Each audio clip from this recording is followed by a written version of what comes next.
Hello everyone, welcome to વિપતીસ cooking corner. આજે આપણે બનાવીશું વરસાદી વાતાવરણમાં ખાવાની મજા પડે તેવા ખૂબ જ ટેસ્ટી અને કુરકુરા એવા ડુંગળીના ભજીયા બનાવીશું. જો વરસાદ પડતો હોય અને આવા ગરમા ગરમ ભજીયા મળી જાય તો બીજું કાંઈ ન જોઈએ. જો તમને મારી આજની આ રેસીપી ગમી હોય તો વિડીયોને લાઇક કરી શેર કરી દેજો ને મારી ચેનલને સબસ્ક્રાઈબ ના કરી હોય તો પ્લીઝ સબસ્ક્રાઈબ કરજો ને બાજુમાં આવેલું બેલ આઇકન બટનને પ્રેસ કરજો જેથી આવનારી નવી રેસીપીના નોટિફિકેશન સૌથી પહેલાં તમારા સુધી મળી રહે. તો ચાલો મસ્ત મજેદાર રેસીપી બનાવવાનું શરૂ કરીએ. ખૂબ જ ટેસ્ટી, અંદરથી ખાવામાં સોફ્ટ અને ઉપરથી એકદમ કુરકુરા ડુંગળીના ભજીયા બનાવવા માટે અહીંયા સૌથી પહેલાં 6 નંગ જેટલી મેં ડુંગળી લીધી છે અને તેની છાલ કાઢી અને આખી ડુંગળીને પાણીમાં ધોઈ લીધી છે. ડુંગળીને પાણીમાં ધોવાથી એની તીખાશ દૂર થઈ જશે અને જ્યારે તમે ડુંગળી સમારશો તો આંખ પણ નહીં બને. હવે ડુંગળીને આવી રીતના લાંબી સ્લાઇસમાં મેં કટ કરી લીધી છે. તો હવે લાંબી સ્લાઇસમાં કટ કર્યા બાદ હવે તેમાં મીઠું ઉમેરીશું. તો અહીંયા મેં 1 ચમચી જેટલું મીઠું ઉમેર્યું છે કે પછી સ્વાદ પ્રમાણે મીઠું ઉમેરીશું. અને ત્યારબાદ અહીંયા મેં 1 નંગ જેટલા લીંબુનો રસ ઉમેર્યો છે. લીંબુનો રસ છે એ તમે તમારા ટેસ્ટ પ્રમાણે વધારે કે ઓછું કરી શકો છો. લીંબુના રસ ઉમેર્યા બાદ એને હાથ વડે ખૂબ જ સારી રીતના મિક્સ કરીશું. અને જો વરસાદ પડતો હોય અને આવા ગરમા ગરમ ડુંગળીના ભજીયા મળી જાય તો બીજું કાંઈ ન જોઈએ એટલા ટેસ્ટી અને ચટપટા કુરકુરા બનીને તૈયાર થઈ જાય છે. અને આ ભજીયાને તમે કોઈ પણ ચટણી સાથે સર્વ કરી શકો છો.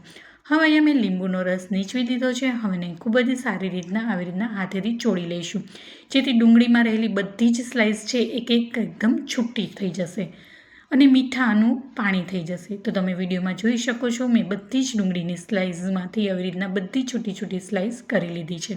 હવે તેને ઢાંકણ ઢાંકી 5 થી 10 મિનિટ માટે રેસ્ટ આપીશું જેથી મીઠાનું બધું જ પાણી છે એ સારી રીતના છૂટું થઈ જશે.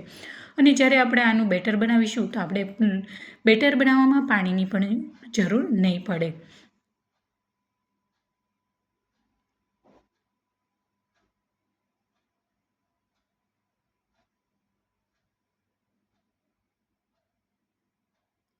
હવે 10 મિનિટ બાદ તમે જોઈ શકો છો મીઠામાંથી બધું જ પાણી છે સારી રીતના છૂટું થઈ ગયું છે. હવે આપણે તેમાં બીજા બધા મસાલા ઉમેરીશું. તો સૌથી પહેલાં અહીંયા 1/4 ચમચી જેટલું હળદર પાવડર, અડધી ચમચી જેટલું કાશ્મીરી લાલ મરચું પાવડર, અહીંયા તીખું લાલ મરચું પાવડર ઉમેરવું હોય તો પણ ઉમેરી શકાય. હવે તેમાં ઉમેરીશું ધાણા જીરું. તો અહીંયા મેં 1 નાની ચમચી જેટલું ધાણા જીરું પાવડર ઉમેર્યું છે. અહીંયા આપણે મીઠું પહેલેથી ઉમેરી દીધું છે એટલે આપણે મીઠું ઉમેરીશું નહીં. હવે તેમાં 1 નંગ જેટલું ઝીણું સમારેલું લીલું મરચું ઉમેરીશું અને 3 થી 4 ચમચી જેટલી ઝીણી સમારી ફ્રેશ કોથમરી ઉમેરીશું. કોથમીરી ઉમેર્યા બાદ તેમાં ચણાનો લોટ ઉમેરીશું. તો આપણે બધો જ ચણાના લોટને સાથે નહીં ઉમેરીએ. તો અત્યારે મેં 1 બાઉલ જેટલો લીધો છે તો અડધા બાઉલ જેટલો ઉમેરી અને એમાં મિક્સ કરી દઈશું. એટલે જરૂર પ્રમાણે જ આપણે ચણાનો લોટ ઉમેરી દઈશું. બધો જ ચણાનો લોટ ઉમેરીશું નહીં. એટલે આપણે લોટનું પ્રમાણ ઓછું રાખીશું અને કાંદાનું પ્રમાણ છે એ થોડું વધારે રાખીશું જેથી ભજીયા છે એકદમ કુરકુરા અને ટેસ્ટી બનીને તૈયાર થશે. હવે જે બીજો અડધો બાઉલ હતો તે પણ મેં તેમાં ઉમેરી દીધો છે. અને ફરીથી બીજા અડધા બાઉલ જેટલો મેં ચણાનો લોટ ઉમેર્યો છે. હવે બધું જ હાથ વડે સારી રીતના મિક્સ કરી લઈશું. તો તમે જોઈ શકો છો લોટના પ્રમાણ કરતાં અહીંયા કાંદાનું પ્રમાણ વધારે દેખાઈ રહ્યું છે. તેનાથી જ આપણા કાંદાના ભજીયા છે એકદમ ક્રિસ્પી કુરકુરા બનીને તૈયાર થશે.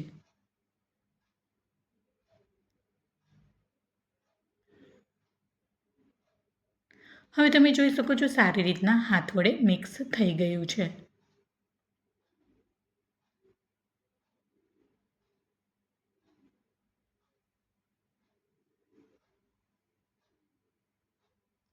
હવે આ ભજીયાને અંદરથી સોફ્ટ બનાવવા માટે મેં માત્ર 1/4 ચમચી જેટલા કુકિંગ સોડા ઉમેર્યા છે અને માત્ર 3 થી 4 ચમચી જેટલું જ પાણી ઉમેર્યું છે. અહીંયા પાણી તમને દેખાડવાનું રહી ગયું છે પણ ચમચીની મદદથી જ પાણી ઉમેરીશું. જો વધારે પાણી ઉમેરાઈ જશે તો આપણું બેટર છે લૂઝ થઈ જશે અને ભજીયા છે એ ખાવામાં એકદમ કુરકુરા નહીં બને. તો તમે જોઈ શકો છો મસ્ત એવું બેટર બની ગયું છે અને આવી રીતના ભજીયાને બનાવી લઈશું. આ સ્ટેજ ઉપર તમારે થોડું એવું ટેસ્ટ કરી લેવાનું. જો તમને મીઠાની જરૂર લાગે તો તમે ઉમેરી શકો. હવે અહીંયા કડાઈને પહેલેથી જ મેં સારી રીતના ગરમ થવા માટે મૂકી દીધી હતી. હવે 1 બાય 1 આવી જ રીતના બધા જ ભજીયા આપણે તેલમાં તળી લઈશું અને કડાઈમાં જેટલા ભજીયા સમાય એટલા આપણે એને ઉમેરી દઈશું અને એકદમ ગોલ્ડન બ્રાઉન થાય ત્યાં સુધી એને તળવાના છે. અહીંયા આપણે ડબલ ફ્રાય કરીશું એટલે કે આપણે એને પહેલાં 100% કૂક નહીં કરીએ. સૌથી પહેલાં આપણે 50% જેટલા કૂક કરી લઈશું, એટલે કે કાચા પાકા આપણે થોડા એવા એને શેકીશું અને ત્યારબાદ થોડા એવા ઠંડા થઈ ગયા બાદ ફરીથી એને કૂક કરીશું. તો આવી રીતના ડબલ વાઇડ તળવાથી જે બજારમાં લારીમાં જે ડુંગળીના ભજીયા મળે છે તેવા જ કુરકુરા મસ્ત બનીને તૈયાર થશે. હવે તમે જોઈ શકો છો મસ્ત મજાના બધા જ ડુંગળીના ભજીયાને મેં કડાઈમાં ઉમેરી દીધા છે અને તુરંત જ એને ચારાની મદદથી ફેરવવાની ભૂલ નથી કરવાની.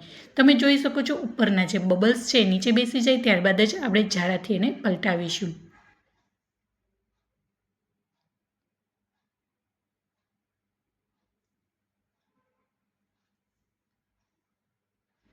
અને અત્યારે આ ભજીયાને હું હાઈ ફ્લેમ પર જ તળી રહી છું.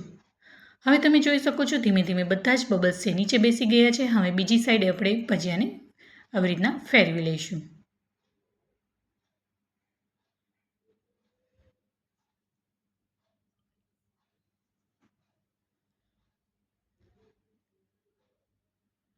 હવે ફરીથી એને આવી રીતના ચારાની મદદથી પલટાવી લઈશું.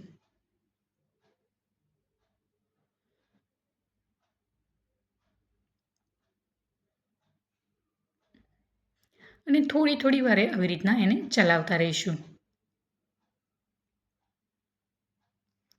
હવે આપણે એને 50% જેટલા કૂક થઈ ગયા છે, મીન્સ કે કાચા પાકા આપણે તળાઈ ગયા છે. હવે એને એક પ્લેટમાં કાઢી અને થોડી વાર માટે 3 થી 4 મિનિટ કે પછી 5 મિનિટ માટે ઠંડા થવા દઈશું અને ત્યારબાદ ફરીથી એને તળી લઈશું.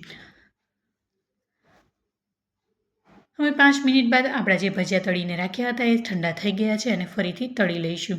અહીંયા જો તમારે થોડા એવા પ્રેસ કરીને તળવા હોય તો પણ ઉમેરી શકો, અથવા તો સૌથી પહેલાં એકદમ મોટા ભજીયા બનાવી અને કાચા પાકા તળી અને ચાકુથી કટ કરી અને ફરીથી બીજી વાર તળવા હોય ને તો તમે એવી રીતના પણ બનાવી શકો છો. હવે અહીંયા બધા જ ભજીયાને મેં ઉમેરી દીધા છે અને એકદમ ગોલ્ડન બ્રાઉન કલરનું આવે ત્યાં સુધી એને ફ્રાય કરીશું અને જારાને આવી રીતના સતત કન્ટિન્યુ ચલાવતા રહીશું, જેથી આપણે ભજીયા છે ઉપરથી વધારે બળી પણ ન જાય અને આવી રીતના સતત કન્ટિન્યુ ચલાવવાથી વ્યવસ્થિત રીતના તળાયેલા થશે અને ખાવામાં પણ સરસ કુરકુરા બનીને તૈયાર થશે. તો 1 થી 2 મિનિટ માટે આવી રીતના હું જારાથી એને સતત પલટાવતી રહીશ અને એકદમ ગોલ્ડન મસ્ત બ્રાઉન કલર આવે ત્યાં સુધી એને તળી લઈશું.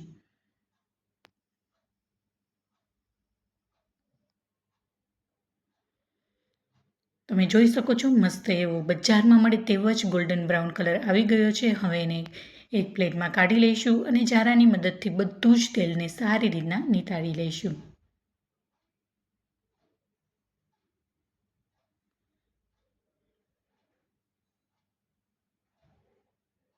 હવે એને એક પ્લેટમાં કાઢી લઈશું. તો આવી જ રીતના બધા જ ડુંગળીના ભજીયાને હું તળી લઈશ. અહીંયા જો તમારે ડબલ ફ્રાય ન કરવો હોય તો તમે સિંગલ ફ્રાય પણ કરી શકો છો, પણ થોડીક એવી તળવામાં વાર લાગશે. જો ડબલ ફ્રાય કરશો તો આવી રીતના વધારે ક્રિસ્પી બનીને તૈયાર થશે. હવે બધા જ ભજીયાને મેં સારી રીતના તળી લીધા. તમે જોઈ શકો છો મસ્ત એકદમ કુરકુરા બનીને તૈયાર થઈ ગયા છે. અને આ ભજીયા ગરમ ગરમ હોય ને તો જ ખાવાની મજા પડે. તો આપણે તુરંત જ તેને ગરમ ગરમ સર્વ કરીશું. તો આ ભજીયાને હું લસણની ચટણી સાથે અને કોથમરી ફુદીનાની ગ્રીન ચટણી અને તળેલા મરચાં સાથે હું સર્વ કરી રહી છું. અહીંયા જો તમારે ખજૂર આંબલીની ચટણી સાથે સર્વ કરવું હોય તો પણ સર્વ કરી શકો છો, અથવા તો દહીં સાથે પણ આ ડુંગળીના ભજીયા છે ખાવામાં ખૂબ જ ટેસ્ટી લાગે છે. તો મસ્ત મજાના કુરકુરા વરસાદી વાતાવરણમાં ખાવાની મજા પડે તેવા ડુંગળીના ભજીયા બનીને તૈયાર થઈ ગયા છે. અંદરથી સોફ્ટ અને ઉપરથી એકદમ કુરકુરા બનીને તૈયાર થઈ ગયા છે. તો જોતાં જ ખાવાનું મન થઈ જાય અને એટલા ટેસ્ટી કુરકુરા ડુંગળીના ભજીયા બનીને તૈયાર છે. તો કેવી લાગી આજની મોન્સૂન સ્પેશિયલ ડુંગળીના ભજીયાની રેસીપી મને કોમેન્ટ બોક્સમાં જરૂરથી જણાવજો.